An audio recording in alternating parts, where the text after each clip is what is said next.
ल साथीहरू vlog start भयो हाम्रो रिभेरिस भन्ने एउटा सानो बाँध छ हामी बस्ने ठाउँबाट नजिक अनि अब त्यहाँ चाहिँ हाफ बाटो चाहिँ गाडीमा अनि अब हाफ आधा घन्टा चाहिँ हिँडेर जाँदैछौँ मेरो साथमा हुनुहुन्छ मेरो प्यारो मित्र Bikash Neupane all the way from Nuwakot Belkotgadhi Gadhi हाम्रो दाजु Jay all the way from Jumla अगाडिको भ्यू चाहिँ यस्तो छ बाटो चाहिँ सर्लक्कै नेपालकै जस्तो छ अफ रोड हो अब यहाँबाट चाहिँ हिँड्ने अफ रोड अब एकछिन तालले हो भने नेपालमा आयो टक्क बाइकमा सरर गएर तालको छेउमा बसिन्थ्यो कस्तो दामी यार हामी हिँडेको 15 मिनट भयो ओहो यार यहीँ सिस्टम छ क्या ए जानी सधैँ हाफ प्यान्ट आएर आएको नि त फेरि भयो त्यसपछि अब स्किल नि केही छैन रिफ्युजी कि इमिग्रेन्ट मात्रै होइन जे नै भयो नि स्किल पनि केही छैन स्टिल दे आर टेकिङ जब भने चाहिँ युआर एन इडिएट अरे क्या त केही गर्नु सक्छ इडिएट हो सर त्यसै हो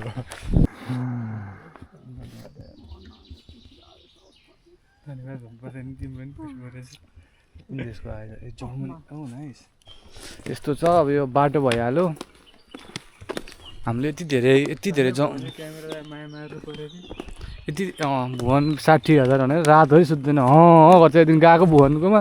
के भयो भने अनन्ती ज्वरो आइरहेको किन भनेको कपिल निमुलाई क्यामेरै हराइदियो यार मेरो किन रियाक्सन एक्सपेक्ट गर्दै थियो हाम्रो जय दाईको चाहिँ एउटा ट्याटु छ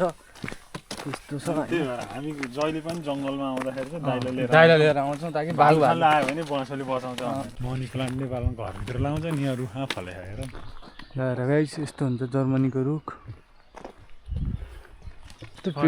फर्काएर दाइ फर्किनु दाइ आउनु भयो कि त यो घामसाम यो मलाई झ्याउला आयो गएर अब के राम्रो भयो त टाइपको देखिन्न कि मलाई चाहिँ पारी जानु भने त नेपालको अब यस्तो छ अहिलेसम्म त केही नि बिग्रेको छैन ठिकै छ होइन नबोले नि अब 5 वर्ष यही पाएर गयो भने चाहिँ मजा आउँदैन कि तर बोल्छ क्या त्यसले के गर्छ नि तडपाउँछ अनि त्यो भ्याट एक दिन बोलिदिन्छ सबैको मुख चुप्प रविले त्यही त भनिसकेको छ सबैलाई बोल्नुहुन्छ तर सबैलाई चित्त बुझ्ने गरी बोल्नुहुन्छ त्यो अहिले पुरा डिमान्ड क्रिएट गरिरहेको छ कि डिमान्डबाट त्यो पोटेन्सियल हाई गरेर सिधै काइनेटिक इनर्जीमा कन्भर्ट हान्ने होइन पुग्यो होइन तिमीलाई चाहिँ इनर्जी भने बुझेन होला होइन होइन म म्यानेजमेन्ट पढाएँ हो बुझ्छु किन नबुझ्नु अनि त्यसपछि होइन डिमान्ड भने बुझ्यो तिमी पोटेन्सियल इनर्जी पोटेन्सियल नि अब मैले बुझेँ हौ होइन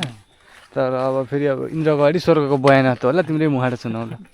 त्यसपछि होइन त्यहाँबाट सकियो त्यो एक्सप्लेन गर्ने मैले नि बुझिनँ है क्या बुझ्न त मैले नि बुझेँ होइन यसो भन्दै अब फर्मुला नि भनिदिन्छु अब फर्मुला त भनिहाल्छु 1/2 हाफ एमबी स्क्वायर होला मिलायो अनि त्यही त अनि सबैलाई शान्त पार्छ अनि सक्यो ए 1/2 हाफ एमबी स्क्वायर के भने मैले हाफ एमबी स्क्वायर भने सिधै 1/2 अनि हाफ एमबी स्क्वायर भन्ने हुन्छ अनि त्यो मुकुल ढकालले नि भनेको थियो त के अरे बालनजीले 27 मिनट कति बोलेर 2 त्यहाँ ल्याउनु भयो अब अर्को 27 मिनट बोल्नु भने 5 वर्ष मजाले टिक्नुहुन्छ त्यो उहाँको स्ट्राटेजी नै त्यही हो भन्दै थियो कि धेरै बोल्यो भने फ्रस्ट्रेसन हुन थाल्छ मान्छेले अब किन यो भयो भनेर क्वेसन आउन थाल्छ सर थियो क्या हाम्रो उहाँले देखाएको थियो कि स्ट्याटस संसदमा प्रश्न पनि सोध्छन् के भन्दाखेरि तपाईँ काजुगा किन जानु भएको सिंहदरबार चलाउनु भन्नुहुन्थ्यो त्यही सिंहदरबारमा किन काम गरेको त्यस्तो प्रश्नको उत्तर दिन किन जाने भन्थ्यो कि मेजर डिस्कसनै डेभिएट हानिदिरहेको क्या उसले जस्तो डिस्कसन चाहिँ केमा हुनु पर्थ्यो भने नीति ल्याएको के छ अब बजेट आउनु लाग्यो 15 दिनपछि नीति कार्यक्रममै कन्टेन्टहरूमै कुरा छलफल हुनुपर्ने हो नि त बजेटको बारेमा कति कुरा हुन्थ्यो पहिला कि बजेटको बारेमा केही कुरै छैन मलाई संसद अवरुद्ध गर्ने बालेन किन बोलेन भन्ने सोड्ने मगले अति गरे हेर्नु भएन के स्वीकृति भएको छ भन्दै जङ्गेर बोलेको अनि अब अर्को नि भनिदिन्छ त आफ्नो हुबहु आफ्नै कार्यक्रम प्रस्तुत गर्ने है अब 84 सम्मै कुर्नु पर्ला भनेर कता ताल्यो भन्छ अनि अर्को कुरा भनेको चाहिँ मैले कता पढाएको थिएँ एउटा नेपालको कि भिरकुटी के केलाई चाहिँ रिभाइभ गर्नको लागि बजेटमै अहिलेचोटि चाहिँ अहिलेचोटि पैसा हाल्नलाई हारे यो चाहिँ एकदम राम्रो भयो अब हामी यहाँ बस्छौँ होइन यो चाहिँ टक्क हाइकिङ गरेपछि यो खानेपानी होइन खानेपानीलाई चाहिँ यसरी खुल्ला गरेर अब यसलाई प्युरिफाई गरेर होला होइन के होला जस यो ट्रियर हामी बस्ने सिटीलाई चाहिँ अब यहाँको पानी डिस्ट्रिब्युट गर्दा रहेछन् अनि यहाँ बार पनि छ यहाँ तल चाहिँ मान्छे जान नपाइने भनेर म एकदम विशाल गौतम पछि छ भन्दा खत्तम मै हो नि है यो भुवनले यस्तो हाल्यो भोलिपछि म नेता सेता भयो भने चाहिँ यस्तो हालेर अन्त बालेनले अब साह्रो गिलो भनेर नि भनेको थियो मर्दको त साह्रो हुन्छ यसको त गिलो रहेछ भन्दै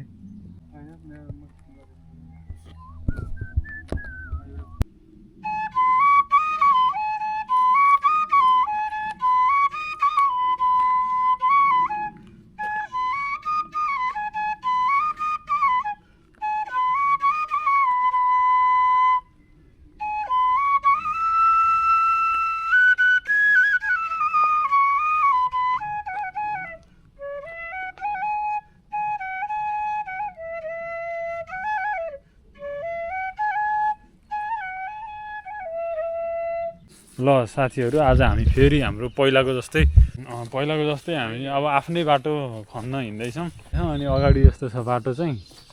आज नि सिस्नो पनि भयो मलाई आउँदैन अब दाईको बुवासोलाई सिस्नोले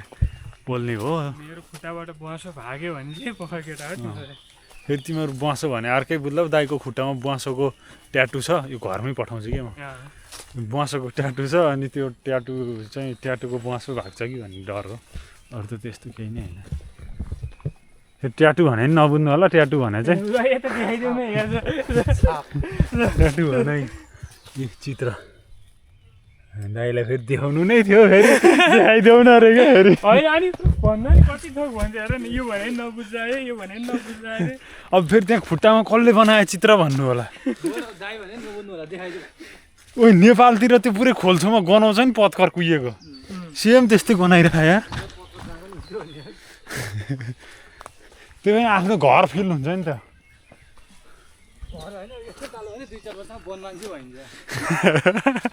यता त राम्रै बाटो रहेछ त फेरि गर्ने नै बाटो रहेछ ल ड्रोन सट नि हाल्छ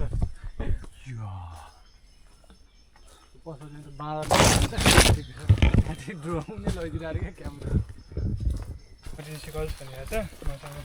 अलिकति सुन्न लागेको एउटा गीत छ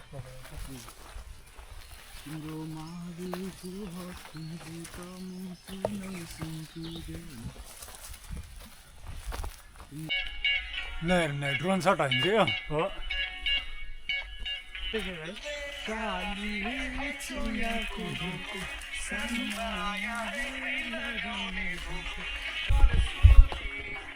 ड्रोनै खस्यो यार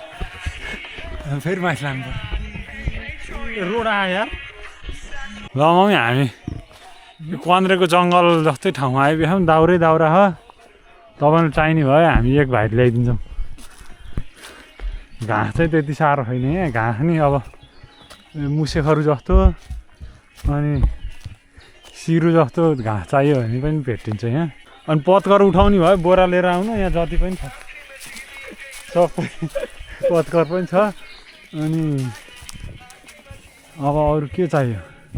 दाउरा चिरपटदेखि लिएर घसेउटादेखि लिएर सुक्या काँचो कुहिएको सबै छ अनि सिस्नु चाहियो भने नि छ सिस्नु चाहिँ यहाँ खाले खाले सिस्नु हो अब यहाँ खासै झुस नभएको सिस्नु पनि छ होइन यहाँ अब झुस भएको सिस्नु नि म देखाउँछु अहिले एकछिनपछि हेलो गाइस यसमा चाहिँ ब्याट्री सकिन लागिसकेको छ चार्ज मान्छे राम्रो भनेर चाहिँ जन्मिँदैमा हुन पनि रहेछ जति जे क्रिम पाउडर जे धसे नि राम्रो भन्ने नहुँदो रहेछ हाम्रो यता भुवन आयो यता चाहिँ हाम्रो बस्ने ठाउँ छ हामी चाहिँ यस्तो खतरनाक बाटो आइयो कि यति खतरनाक कि जर्मनहरू त के यहाँ नाजीहरू हिँडेदेखि यो बाटो कोही नि हिँड्दैन होला आम्मा यस्तो बाटो हेर्नु दाइ कस्तो छ यार बाटो बगाल छ यार ठ्याक्कै कस्तो होइन अलिअलि चाहिँ हिँडे जस्तो नि छ तर मान्छेहरू होइन तर रुख बोट बिरुवाहरू हेर्दा चाहिँ धेरै भयो कोही नहिँडे जस्तो देखिँदो रहेछ केही छ भन्नुपर्ने कहाँ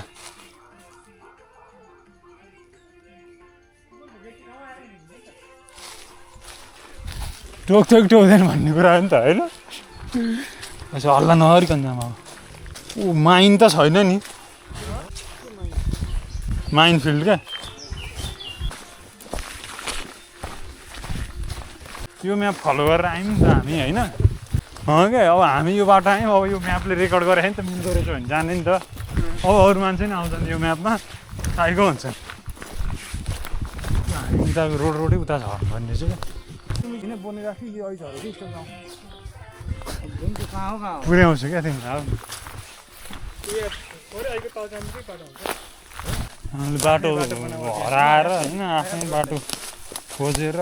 के हो बान्द्रिया पाटा जस्तो छ हेर्दाखेरि जता हिँड्यो पनि बाटै हो कि ए रोड आयो रोड ओ विकास रोड आयो नेपालमा भयो पुरै आठ पुगिसक्यो यार आधा घन्टा चाहिँ हराइयो राम्रै पुगिन्छ क्या विकास नरौ यार मिम जति हुँदैन केटाहरू यसो गरेर यसै गर्छन् यसो गरेर यसै गर्छन् रुखहरू हेर्दै गर है साइडतिर कुकुरले हाट्यो भने चढ्न पर्छ अब कता हो यो कस्तो के गर्ने ठाउँ हो फाइनल्ली हामी चाहिँ अब लगभग गाई बस्तु पालन गर्ने ठाउँ हाम्रो पुगेर। बाटो चाहिँ भेट्टाइसक्यौँ अब यहाँबाट 15 देखि 20 मिनटमा हाम्रो बस स्टप पुगिन्छ अनि त्यसपछि आजको हाइक यहीँ समाप्त हुन्छ